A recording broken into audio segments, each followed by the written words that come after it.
One night in the spring of 1984, a woman living in Florida was suddenly startled awake by a blood-curdling scream.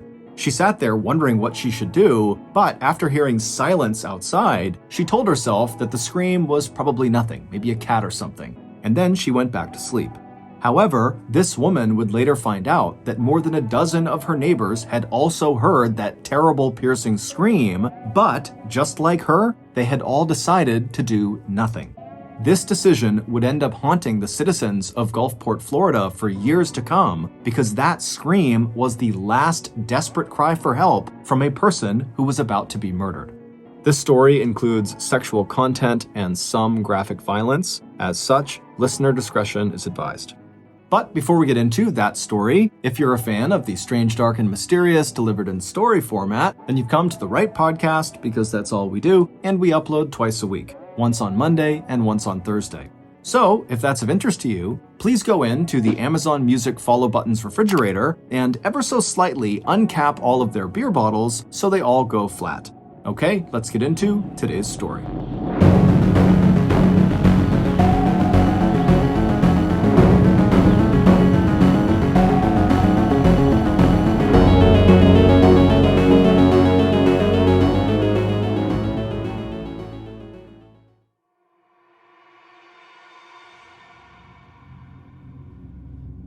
"36-year-old Karen Gregory had always been a free spirit. From the time she was born in upstate New York back in 1948, Karen would become known among her family and friends as a person who challenged the conventional way of doing things.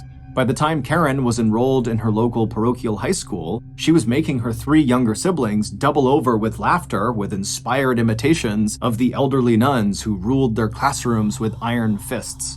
When it came time to go to college, Karen convinced her parents to let her leave their small hometown and go to a college in Rochester, a city in western New York.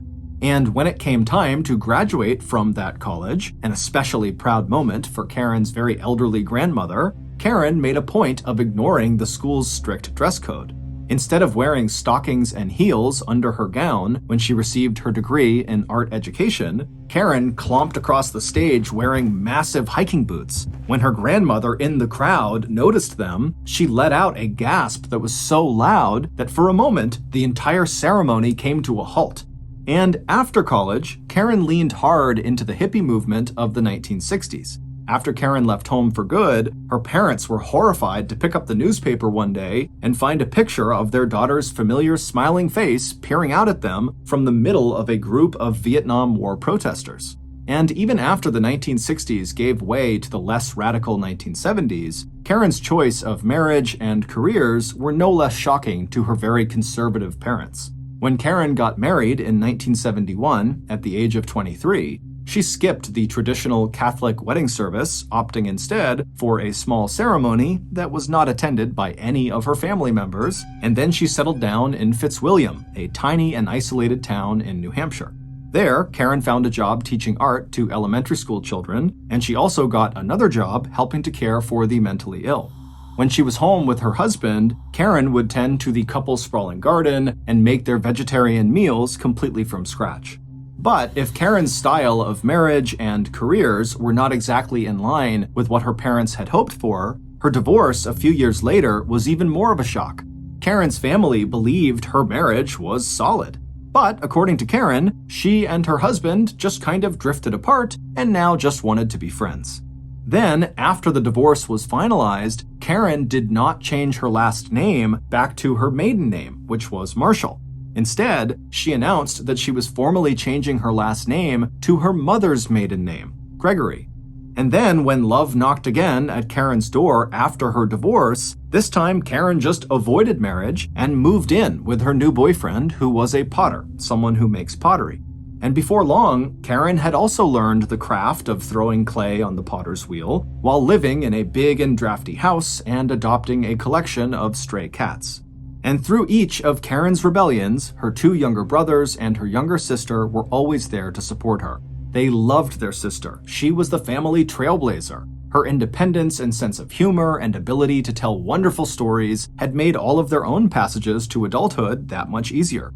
Even Karen's mother, Sophia, who had fought so hard with Karen over some of her daughter's life choices, found herself reaching out to Karen when Sophia's own marriage to Karen's father ended in divorce. But it wasn't until January of 1983 that Karen, without any prompting at all from her family, suddenly decided to make her most radical lifestyle change yet. After spending her whole life, 35 years, in the cold northeast of the United States, living in the center of tightly knit towns and communities where like-minded people shared everything from tomato seeds to granola recipes, Karen made a complete about-face. She was simply done with the cold, with the garden, with the cats, and with the Potter boyfriend. And so just when winter was hitting its stride in New Hampshire in January of 1983, Karen packed up her Volkswagen and headed south to Florida to start a brand new life. She had decided to join her sister, Kim, who was married and working as a nurse, in Pinellas County, a peninsula of land that hangs like a fishhook off the central west coast of Florida. While Kim and her husband had made their home in the northern tip of the peninsula, Karen drove right down to the bottom of the fishhook. And within a few months, Karen was living in an apartment she shared with a roommate in the historic Florida beach town of Paso Grill. Picking up a waitressing job in nearby St. Petersburg, Karen luxuriated in the winter heat of her new home and spent hours of her spare time biking along the beautiful white sand Florida beaches. Pinellas County was bigger, sunnier, and in places far more developed and paved over than anywhere else Karen had ever lived. But it didn't take long for her to make plenty of new friends, to cut her hair, and to dress in more stylish local attire. Karen's olive skin quickly picked up a deep tan that set off her dark brown hair and arresting blue eyes. Already fit and strong, the walking and biking added even more tone to her slender 5'5" frame. And Karen soon became an expert at turning away the unwanted attention of patrons at The Garden, the popular restaurant bar in St. Petersburg where she worked. But in March, 3 months after Karen arrived in Paso Grill, Karen met the man who would become the love of her life. The administrator of a counseling program for Vietnam veterans, David Mackey, was strikingly handsome and well-educated, and in a state where so many residents were transplants like Karen, David was a native Floridian and longtime resident of the nearby town of Gulfport, located just 9 miles to the northeast of Paso Grill. And this time, it was Karen who was the one asking for a first date, not her would-be suitor, David. In 1984, interracial relationships were just not as common and socially acceptable as they are today. It was just a different time. And Karen was Caucasian and David was African American. Additionally, David was 7 years younger than Karen. He was 29. But neither of those facts made the slightest difference to Karen, or, as it would turn out, to David. And before long, David and Karen were a certified couple. And together they went sailing, they went to movies, and to concerts that featured the popular Jamaican-style reggae music they both loved. In March of 1984, so 1 year after Karen and David had met, David threw a surprise party for Karen on her 36th birthday. And it was clear to all of the partygoers that these two were deeply in love and practically living together in David's house in Gulfport. After that, things in Karen's life moved quickly. In May of that same year, just 2 months after Karen's surprise birthday party, Karen landed a good job as a graphic artist with a St. Petersburg company called Datacom that produced technical drawings and illustrations. And around that same time, she and David decided to make their relationship more formal. Instead of just meeting up every night to spend time together, the couple decided Karen would move out of her apartment in Paso Grill and live full-time with David in his modest but very comfortable home in Gulfport. Although Karen was excited about this upcoming move, David's quiet neighborhood, a few blocks away from the water, would be a big change from the beachfront charm and laid-back vibes of Paso Grill. David's 3-bedroom house, with its glassed-in front porch, sat right on a corner lot. There was a big oak tree that sat on one side of the property that shaded half of the single-story white home, leaving the other half of the building to bake in the sun. Although the couple who lived across the street from David were young and lived in Gulfport year-round, many of David and Karen's other neighbors were older, and some were retirees who only lived in Florida during the winter months. And while David had always felt welcome in Gulfport, He and Karen could both sense that as an interracial couple, they drew the occasional disapproving look or stare. But overall, one look around the neighborhood was enough to tell anyone passing through its tree-lined streets that what residents here really seemed to value the most was their sense of safety and tranquility. Because peppered throughout her new community, Karen had seen the same sign posted in conspicuous places on many lawns. In big letters, the signs read, "Warning, this is a Citizens Crime Watch area." And even if all those warnings seemed a little alarmist, given how sleepy the neighborhood was, Karen was okay with it. To her, Pinellas County was this huge metropolis compared to where she had moved from, Fitzwilliam, New Hampshire, and so she was naturally a little more paranoid about her safety. To celebrate all the good fortune in Karen's life, Karen and her sister Kim arranged a family day at the beach. And so on May 19th, Karen and David spent the day with Kim and her husband and their daughter. It was a perfect spring day in central Florida, the hot air cooled by a breeze off the ocean, and a few clouds offered intervals of shade from the bright sun. And the adults had plenty to talk about, especially Karen and Kim. Karen was nearly fully moved in to David's house, she was happy about her new job, and she and Kim were both excited at the prospect of their mother, Sophia, potentially moving out to Florida as well. On the following Monday, Karen said that David was leaving for a work conference in Rhode Island that would last most of the week. After living with a roommate in Paso Grill or staying over at David's house, Karen was a bit out of practice when it came to spending nights alone. But in spite of being a little nervous at the prospect of doing just that, Karen told Kim that she'd use the time to finish moving and unpacking. And on the upcoming Tuesday night, May 23rd, Karen said she had made plans to have dinner with her good girlfriend, Naverne Covington. Not only would that dinner be a chance for the friends to spend a fun evening together, but also Naverne would be leaving the next day to attend a wedding, and Karen needed instructions on feeding Naverne's cat and watering Naverne's plants while she was away. And by the time Tuesday night did roll around, Karen was glad for the dinner date she had made with Naverne. After switching out of her work clothes into a sleeveless white t-shirt and baggy green shorts and tennis shoes, Karen headed to Paso Grill to make a few trips from her apartment to David's house with the last of her belongings. And at about 7:30 p.m., with the final box of her plants safely stowed in the back of her Volkswagen, she decided to go straight from Paso Grill to Naverne's house in Gulfport. A few hours later, as Karen left Naverne's house not long after midnight, Karen smiled. The evening could not have gone any better, and after all the changes of the last several weeks, dinner with her close friend was exactly what Karen had needed. The two women had laughed and talked over their glasses of white wine and plates of vegetable stew that had filled Naverne's cozy kitchen with the smell of herbs and garlic. And when the two friends said goodnight, Karen had surprised Naverne by pausing at the door and giving Naverne a quick, tight hug. Even though Naverne laughed and told Karen, "I'm only going to be gone for a couple of days," Karen had suddenly wanted Naverne to know that Karen would miss her. Walking to her car and sliding into the driver's seat, Karen smiled again. She would now head back to the little house she shared with David, and she'd bring in her last few boxes of plants, and when David called the next day to check in, Karen wouldn't even tell him about how much progress she'd made unpacking and blending their furnishings and belongings together. Instead, she wanted him to be surprised when he returned from his trip. A few minutes later, Karen pulled her little car into the driveway of 27th Avenue South and Upton Street.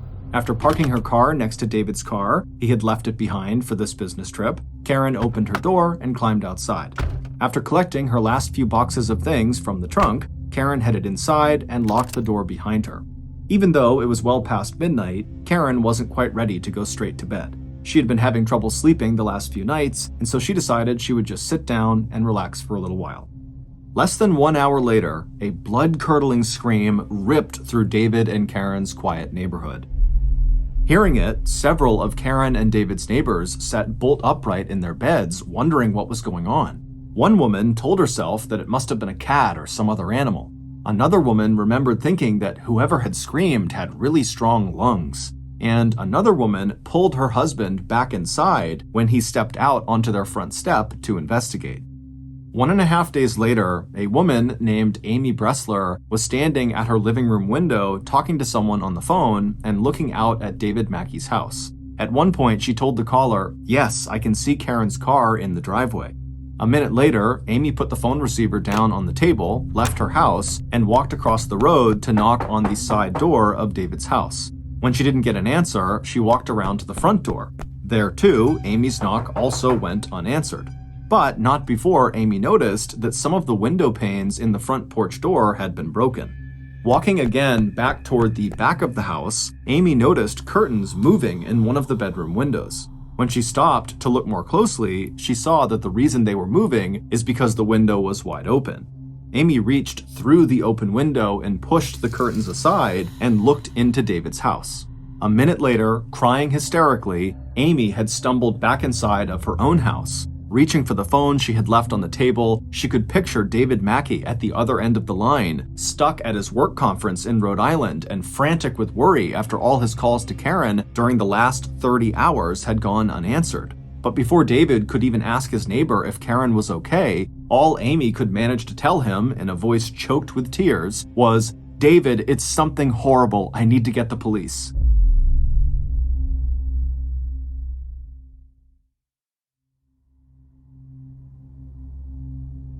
A few minutes later, at 8:39 a.m., 22-year-old Gulfport police officer Cheryl Falkenstein was climbing through that open bedroom window on the side of David's single-story house.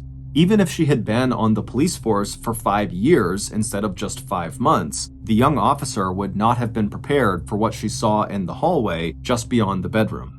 When Amy's 911 call had come into the station a few minutes earlier, the dispatcher had told Officer Falkenstein and emergency medical personnel that they were responding to a report of a non-responsive person. But in fact, it was instantly clear to Officer Falkenstein that this person was not just non-responsive, they were dead. It was also instantly clear that the deceased, Karen Gregory, had been the victim of a gruesome and violent attack. And not only that, but from the small lake of dried blood that surrounded Karen's half-naked body, the stiffness of her limbs, and the smell of decomposition, she had obviously been lying undiscovered in this hallway for some time, first injured, and then, when no help came, dead. Within minutes of Officer Falkenstein reporting the murder, yellow crime scene tape surrounded David's corner property, and the quiet neighborhood of Gulfport was crowded with law enforcement and medical personnel. The last time the tiny Gulfport Police Department had processed a major murder scene had been 23 years earlier. And so the Pinellas County medical examiner, who was among the first to arrive on the scene, immediately told local police that she was going to ask the Florida Department of Law Enforcement to help out with the investigation, because it was already clear from the doctor's preliminary examination of Karen's body that this could shape up to be a very difficult case. Dr. Joan Wood did not need to do a complete autopsy to see that Karen had been dead long enough for rigor mortis to set in and for the blood on her body and throughout the small house to dry. This also meant that any physical evidence left on or inside of Karen's body would likely have degraded during the time that Karen had gone undiscovered. So, even though police could clearly see bloody handprints on Karen's body and on the bedroom windowsill, those prints might or might not prove useful as evidence. Compared to the large staff from the Florida Department of Law Enforcement, Gulfport only had 3 detectives, and all of them had arrived at the crime scene shortly after the 911 call to dispatch. By then, the first patrol officers on site had already begun to interview Karen and David's neighbors, contact Karen's family, and contact Karen's boyfriend, David, who was already arranging air travel to get from his conference in Rhode Island back to Florida. Reached by phone in Rhode Island, David told police that he had spent most of the day on Wednesday, May 23rd, the day after Karen's dinner with Naverne, reaching out to Karen's friends, family, and employers, as well as local hospitals and police departments to try to figure out where Karen was and why she wasn't answering his calls. But it was only when he finally called his neighbor, Amy, who lived up the street from David, and asked her to please go check his house to see if Karen was okay, that David got his answer. Meanwhile, it hadn't taken local police long to realize that at least a dozen of David's neighbors had heard what police now assumed was Karen's scream for help at about 1:15 a.m. in the early morning hours of May 23rd. Even though they described this scream as being short, high-pitched, and agonizing, and so distressing that several neighbors had trouble falling back to sleep after hearing it, no one in the Crime Watch neighborhood of Gulfport had bothered to pick up their phones and call the police. By late afternoon on May 24th, more than 30 hours after that scream, Gulfport investigators had already reached several conclusions about the murder of Karen Gregory. Given the report of a scream at 1:15 a.m. on May 23rd, police assumed the time of death was also during the early morning hours of May 23rd. Since there was no sign of forced entry and items of any obvious value were still inside the house, this did not look like a crime that started as a break-in or robbery.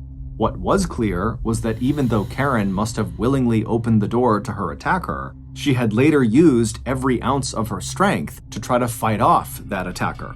Because from one end of the house to the other, Karen had left a trail of blood, from stains on the unmade bed in the bedroom, where Karen's faded green shorts and tennis shoes lay scattered on the floor, to the blood spatter along the walls of the hallway and living room, right up to the smeared and stained bedroom windowsill and curtains that marked where the killer had exited the house after the attack. And Karen's willingness to fight back and cry out for help could have saved her life if anyone who heard her had called the police. Because, at some point in the struggle, it looked to investigators like Karen had almost escaped from her attacker. After finding more blood and strands of Karen's hair on the glass inside the front porch, investigators theorized that at one point Karen had made it through the inner front porch all the way to that porch door where the screen was covered by angled slats of glass rather than solid wood. And it was probably there, as Karen had reached that outer door and opened it up, that she had let out that terrible scream. However, seconds later, her attacker had reached her again and yanked her back inside of the house, knocking most likely Karen's head against the door slats, causing them to shatter and leave glass fragments outside on the front walkway. And then shortly after Karen was pulled back inside of the house, the killer finished her off. Police also assumed that Karen's attacker had forced her to wear the black lace lingerie that was pulled on over her white t-shirt and was now bunched up at Karen's waist. Aside from the brutality of the murder, two things about the crime scene stood out to detectives as potentially important pieces of physical evidence. Since there was no blood on Karen's bare feet, that meant that the bare footprints left in the blood-soaked carpet and the smudge of a heel print left on the bathroom tile just off the hallway where Karen was found must have both been left by her killer. And as the crime scene techs would later confirm, the handprints on Karen's naked thigh and lower back were positioned in such a way that they could not have been made by Karen. So, like the footprints, the handprints also had to belong to Karen's attacker. Investigators got their first break in the case when one of the Gulfport officers doing door-to-door interviews realized that the neighbor who lived across the street from David's house was another public safety officer, St. Petersburg firefighter George Lewis. Although George was at work when Karen's body was discovered that morning, when contacted by phone, George immediately reported to the Gulfport police station and wrote out a 2-page statement. That statement contained all the information he could recall, at least right then, from the morning of and the days before Karen's murder. It turned out that George, in addition to being a firefighter, was also the unofficial head of the neighborhood crime watch. And he was also the only person in the neighborhood who had actually kind of reacted to the sound of that scream. To George, who had been inside of his garage working on his motorcycle with the radio turned on, the scream had actually sounded faint, and when he stepped outside and did not hear or see anything suspicious, he had assumed all was well before going back inside of his house and reassuring his girlfriend, who had also heard the scream, that everything seemed okay. At that point, the couple had just gone to bed, and then for the next day and a half, like everyone else in the neighborhood, they had just gone about their daily lives as normal. George had known David and Karen by sight, but he had not met Karen and he had not seen her at any point on the day before she was killed. Even though George was not able to shed any light on circumstances surrounding the actual murder, the 22-year-old firefighter was able to give police some solid leads on possible suspects. One was a man who mowed the grass at David's house on Tuesday morning, the last day Karen was alive. The second tip helped explain a note that police had found shortly after discovering Karen's body that had been left under the windshield wiper of David's car. Whoever had left the note had signed it Peter. At about 7 p.m. on May 23rd, the evening after the murder, George had seen a man drive up to David's house in a van, get out of the van, and walk up the front sidewalk to David's house where he knocked on the front porch door. When no one answered, the man went back to his van and a moment later emerged with a note that he left on David's car before driving away. By late that evening, hours after George had given his written statement to police, local investigators were close to crossing the man who had mowed David's lawn off of the suspect list. In addition to providing police with his fingerprints and a DNA sample, the man could also confirm that he had a solid alibi for the night of Karen's murder. The same would be true when police had a chance to finally interview David Mackey, who reported to the police station as soon as he arrived back in Gulfport late on the day that Karen's body was discovered. David had been in Rhode Island since Monday, and other members of the conference were able to confirm that he had not left the conference for any significant stretch of time. But it was the third possible suspect, the mystery man named Peter, who had left that note on David's car, who the police really wanted to speak to. So, when an officer inside of David's house answered a call from a man looking for Karen, who identified himself as Peter Cumble, the officer grabbed his notebook to take down all of the details. Yes, Peter said, he was a friend of Karen and David's. He had stopped by to see them on May 23rd to give Karen a cassette tape of music, as well as to confirm a dinner date the three of them had planned for later in the week. And yes, when he'd walked to the front door, he had noticed broken glass right outside on the sidewalk. But before detectives could even make plans to interview Peter showed up at the county morgue with Karen's friend and former roommate to make a formal identification of Karen's body. Afterward, Detective Larry Tosi invited Peter to the police station to question him about his movements at the time of Karen's murder and about his visit to Karen and David's house on May 24th.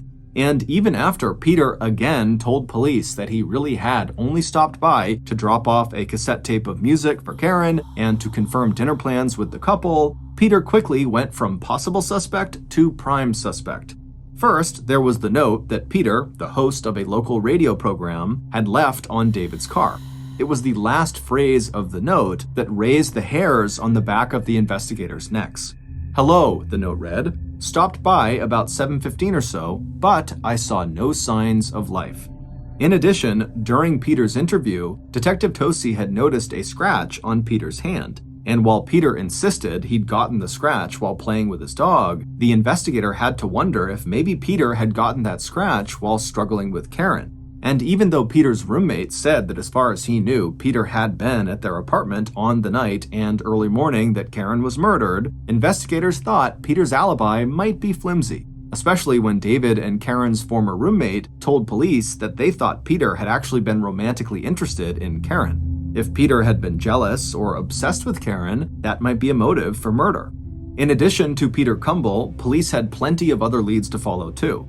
A man Karen had met when she was a waitress in St. Petersburg, who had repeatedly and unsuccessfully asked her to go out on dates, and a coworker from Datacom who had also shown Karen a lot of unwanted attention and whose name was written on the bottom of a piece of blood-stained paper that David had found inside of his house after Karen's murder. By June 1st, when Detective Tosi, the most experienced of the three Gulfport detectives, left Florida for a month-long family vacation, he fully expected that by the time he got back, the Karen Gregory murder case would be solved. But the 13-year veteran of the Gulfport Police Department was wrong. When Detective Tosi had returned at the beginning of July from 4 relaxing weeks in the Smoky Mountains of Tennessee, not only did the case file look disorganized, but all those promising first leads were starting to look like dead ends. But even after Sergeant Tosi had been assigned to replace the junior detective who had handled the case while Detective Tosi was on vacation, investigators still faced one disappointment after another. The man who had mowed David and Karen's lawn, along with the man who had hounded Karen for dates at work, both passed lie detector tests, and the DNA samples they had given police did not match any prints that crime scene techs had found at David's house. Peter Cumble, the man who had left that note on David's car the evening after her murder, had now hired a lawyer.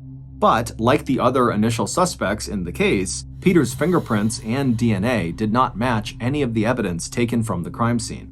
And the quality and handling of all that physical evidence had also turned out to be a huge problem for local investigators. As far as Detective Tosi was concerned, the Florida Department of Law Enforcement could have and should have done a better job securing and processing the crime scene. The state crime text told local law enforcement that the bloody finger and handprints on Karen's body were too old and degraded by the time Karen's body was discovered for the text to match the prints they had collected against the prints of any possible suspects. The state crime unit said the same was true of the partial footprint they had found on the tile floor of the bathroom that opened out onto the hallway where Karen's body was found. And there had been no going back for a second look at any of that physical evidence.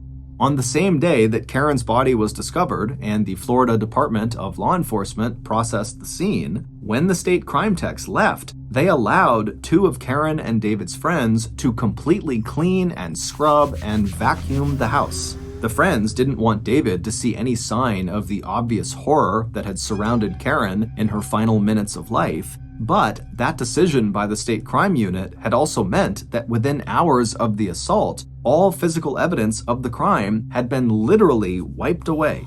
Meanwhile, the autopsy report from the county medical examiner was also disappointing. A closer examination of Karen's body had revealed a wound that had not been immediately visible under all the blood that had covered Karen's face and torso.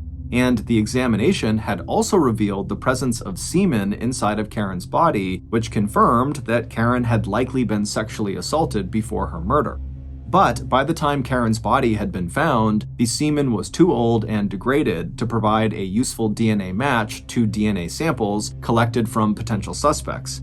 By late fall and early winter of 1984, 7 months after Karen's murder, Detective Tosi felt like he was grabbing at straws. He'd asked the Florida Crime Unit to take another look at all the fingerprints and that footprint, he'd asked for a psychological workup of the possible murderer, and he'd also followed up on reports of a possible prowler in Gulfport, someone who was peering into windows and watching residents go about their nighttime rituals. He had also circled back to David Mackey, who was repeatedly asking police about what progress they'd made on the case, as a prime suspect.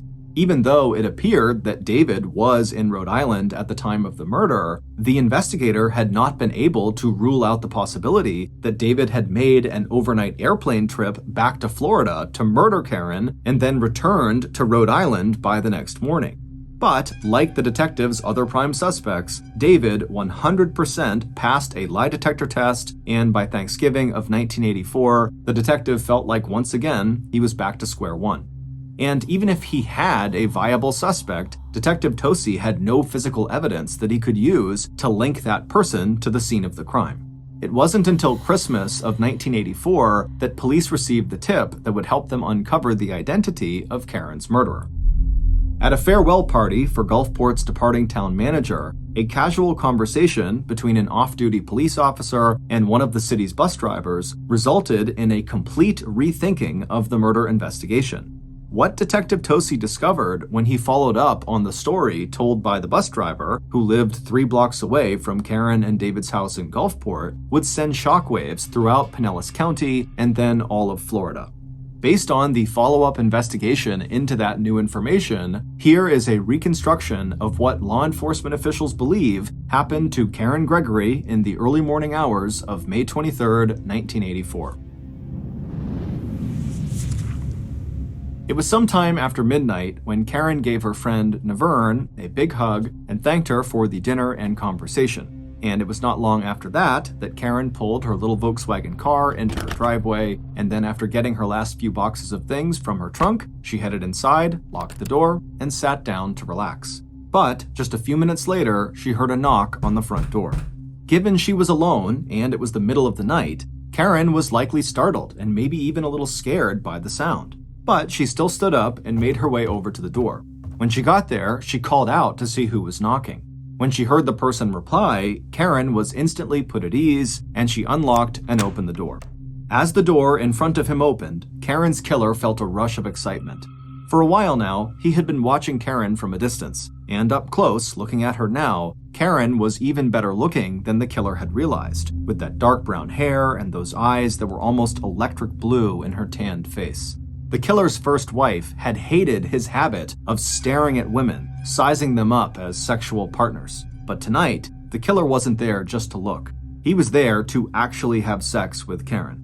Except when the killer had just casually stepped through Karen's open front doorway into her house before she had even invited him inside, Karen did not look remotely interested in him. And when the killer reached out and touched Karen, she had practically slapped him, pushing him away from her. And right then, something in this man snapped. It was the same feeling the killer had had when he'd wrapped his hands around his first wife's neck and squeezed her throat and told her to shut up and stop nagging him. Only that time, he'd stopped himself. This time, he wouldn't.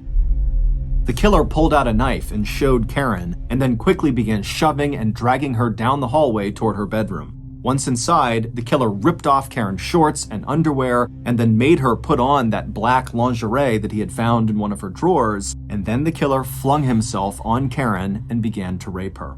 As he did, he began pressing the knife into Karen's chest, just below her collarbone. And when it finally broke the skin, Karen struck him to get him to stop. But instead of her blow causing the killer to stop, it enraged him, and he began stabbing Karen repeatedly around her neck. But just as he started to do this, Karen somehow managed to break free and make a run for the front door. And she had almost escaped. She'd gotten through the front door all the way to the front porch door with these slats of glass panes over the screen. It was then that Karen screamed that terrible, piercing scream before the killer had caught up to her, grabbed her, and pulled her back into the house, smashing her head into the glass panes, causing them to shatter out onto the walkway. It had taken all of the killer's strength to pull Karen back inside of the living room and then back down the hallway toward the bedroom. And even then, Karen somehow broke free a second time and lunged for the bathroom. The killer had had to step onto these slippery bathroom tiles to pull Karen out into the hallway again before wrestling her to the floor. And that was where he finished his attack, beating and stabbing Karen until she was finally and completely still, lying on her side in the carpeted hallway.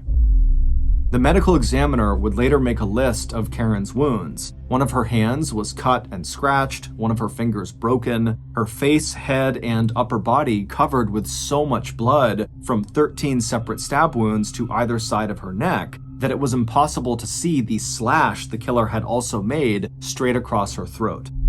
Finally, the killer stood up, his chest heaving, and his bare feet pressing into the blood-soaked carpet. And as he looked around the dim, blood-spattered hallway, the killer suddenly seemed to realize what he had done. Just a few minutes earlier, he'd seen Karen from his garage, watched her unpack the boxes from the back of her car, and suddenly he'd thought of the perfect excuse to get into the house with her. A moment later, he'd been at her door, knocking, calling out his name so she wouldn't be scared, letting her know that he just wanted to make sure everything was fine because he'd noticed that she'd come home late. And as a firefighter and the unofficial head of the neighborhood crime watch, George Lewis, the guy who lived just across the street from her and David, was just checking to make sure Karen was okay. Standing in the hallway now, George wasn't even sure how long he'd been inside of David Mackey's house. But George did know that he had to get out before anyone came, and before Glenda, his soon-to-be wife and soon-to-be mother of his first child, began to wonder where he'd gone and why he wasn't still in the garage working on his motorcycle. A moment later, George was climbing out the window of David and Karen's bedroom, leaving bloody marks on the sill and the curtain. Then he was running barefoot back to his house across the street, past the Crime Watch sign he'd posted so prominently on his property, and around to the back of the garage where he would wash Karen's blood off under the outside faucet. From there, George would walk into the kitchen and tell Glenda not to worry, that the scream she had just heard was nothing. He'd checked it out, there was no disturbance anywhere, they were safe. Later, after he had showered and was lying in bed with Glenda, George could not believe his luck. No one in the neighborhood had called to report Karen's scream, and Karen's body would go undiscovered for more than 30 hours. The medical examiner would later say that if someone had called the police after hearing the scream, there was a good chance that Karen could have survived her injuries. But by late summer, George's luck began to run out. Detective Tosi kept coming back to talk to George about the murder. The men were good friends, close enough that on December 15th, Larry Tosi would actually perform the wedding ceremony when George and his fiancée Glenda got married at the St. Petersburg fire station where George worked. And at first, the detective had come back to George in case the firefighter and leader of the neighborhood crime watch could remember anything new about the night that Karen was killed. After all, George had been the only neighbor who actually made any attempt to investigate the cause of that scream. And even when George began to slightly change his story, the detective just thought that George must be remembering additional details, not that George himself could be the murderer. It wasn't until that farewell party in December that Detective Tosi realized there was a fatal flaw in what George had been telling the police. During that party, the Gulfport bus driver, who lived a full 3 blocks away from David and Karen's house, told that off-duty police officer that even from that far distance, 3 blocks, she had heard Karen scream that night loud and clear. And if that was true, how was it possible that George, who lived literally right across the street from Karen and David, had only heard what he described as a, quote, faint scream? Even if George had had his radio on like he claimed, Karen's scream had to have been much louder than what George was reporting. And when Detective Tosi pressed George to explain this discrepancy, George's story started to unravel. And as he kept offering new versions of events for the night of Karen's murder, he also began to fail lie detector tests as well. In his original statement to police given on May 24, 1984, George had said he'd left his garage after hearing the scream, and after looking up and down his street, he'd seen nothing. In February of 1985, George told police that his earlier statement had actually been inaccurate. He said that after hearing the scream, he had looked across the street and seen a man standing on David and Karen's front lawn. And even from that far away from the other side of the road in the dark, George said he had been able to see every detail of what the man was wearing and what he looked like. When a police reconstruction of this scenario proved that it would have been impossible for George to see anyone that clearly from the door of his garage in the middle of the night, George just changed his story again, saying that, well, after he heard the scream, he had left his garage and walked closer to Karen and David's property, which is how he was able to see this mystery man on their property so clearly. And George said the reason he had not initially told police about this mystery man was because this man had threatened him that night, saying he would hurt him and his family if he ever reported seeing him. In George's final statement to police on March 15th, George told detectives that after this mystery man had made this threat, he had left Karen and David's property, at which point George, being curious, went inside of Karen and David's home, and at that point, he actually saw Karen dead on the floor. He told police he'd seen the slit across her throat, a detail that had not been publicly reported, and an injury that had been totally hidden by all the blood from Karen's other wounds. To police, the only way George would know that Karen had her throat slashed would be if he was the one slashing it. And even though the police had no actual proof that George had committed this murder, police suspicions deepened after they interviewed George's first wife. According to George's ex, during their year-long marriage, George had at times been violent and aggressive, like the time he had locked his hands around her throat and started to strangle her. She also described his habit of leering at women and looking constantly at pornography, as well as his overtly racist observations about African Americans. But it wasn't until Detective Tosi asked the FBI to run an analysis of the partial footprint left on the bathroom tile near Karen's body that police finally had the physical evidence they needed to link George to Karen's murder. Where the state crime lab had failed to come up with an image clear enough to match prints from potential suspects, the FBI had succeeded. And the bloody heel print on the bathroom floor, as well as the bare footprints left in the blood-soaked carpet, were an exact match to the footprint belonging to George Lewis, the man police now also suspected might be Gulfport's mystery prowler and peeping Tom. On March 15, 1985, Detective Tosi arrested George for the first-degree murder of Karen Gregory. After a lengthy trial and appeal, during which George testified on his own behalf that he had nothing to do with Karen's death, George was found guilty of both first-degree murder and sexual battery. And on June 2, 1989, 5 years after Karen Gregory's brutal rape and murder, 27-year-old George Lewis was sentenced to life in prison. 1 year later, in June of 1990, George's wife, Glenda, filed for divorce and sole custody of their 2 children. As for David Mackey, he moved out of the home he had shared with Karen and settled in Tampa, Florida, where he continued his career providing assistance and counseling services to veterans. George Lewis would die in prison in 2015. He was 52 years old.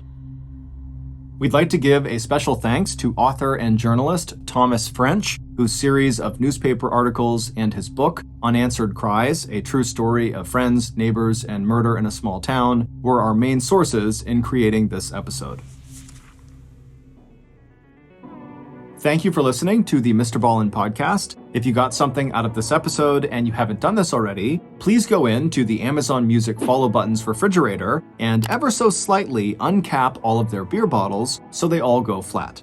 This podcast airs every Monday and Thursday morning, but in the meantime, you can always watch one of the hundreds of stories we have posted on our main YouTube channel, which is just called Mr. Ballen. Consider donating to our charity. It's called the Mr. Ballen Foundation, and it provides support to victims of violent crime as well as their families. Monthly donors to the Mr. Ballen Foundation Honor Them Society will receive free gifts and exclusive invites to special live events.